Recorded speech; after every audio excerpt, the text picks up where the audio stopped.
That it is a crime to lie to Congress. Do you wish to retract your statement of May 11th where you claimed that the NIH never funded gain-of-function research in Wuhan? I have never lied before the Congress, and I do not retract that statement.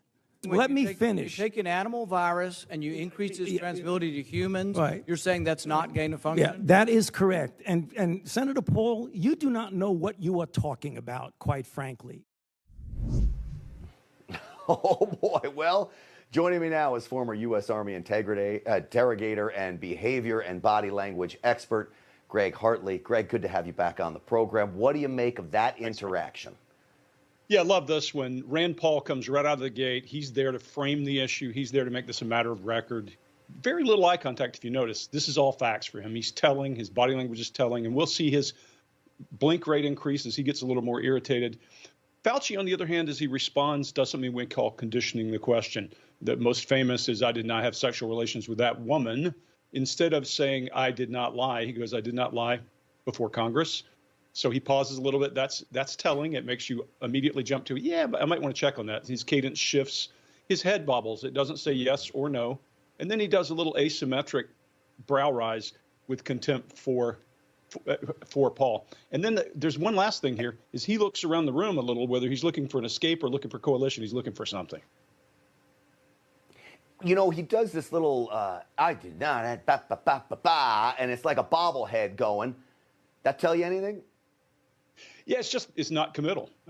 When someone's saying I didn't lie, I expect that. Or sometimes maybe they're trying to make a positive statement. They say I didn't lie and just put their head down. But the bobblehead thing is non-committal. Yep. All right, let's play one more. This is a tense interaction. Again, they all were really between Paul and Fauci.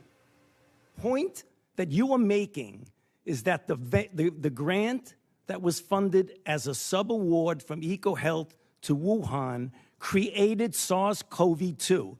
That's where you are getting. Let me finish. We don't know. Well, we don't wait know a minute. If it did come from the lab, but all the evidence is pointing that it came from the lab, and there will be responsibility for those who funded the lab, including yourself. I totally This committee will allow the witness to respond. I totally resent the lie that you are now propagating. Gregory, a lot of hand pointing. What's that about?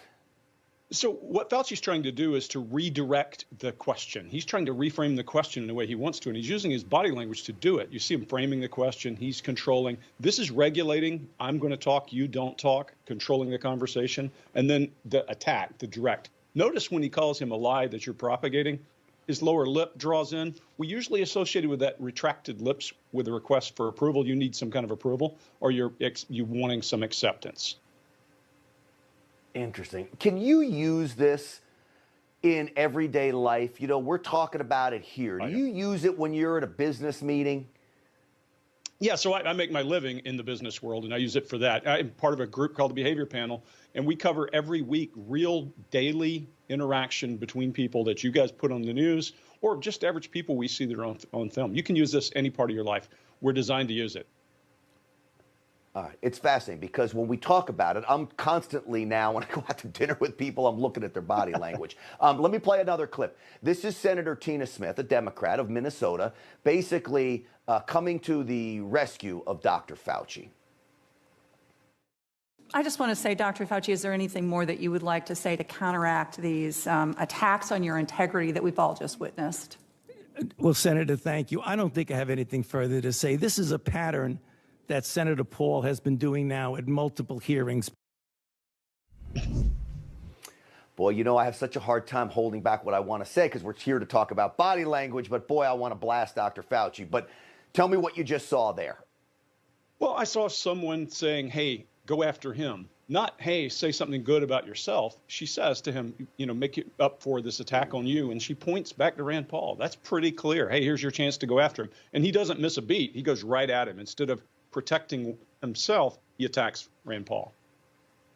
Yeah, he takes the cue. Well, Gregory Hartley, I guess now you're an official Stinchfield's Army integrity or interrogator and body language expert. So we appreciate that. Thanks for that. Love being here.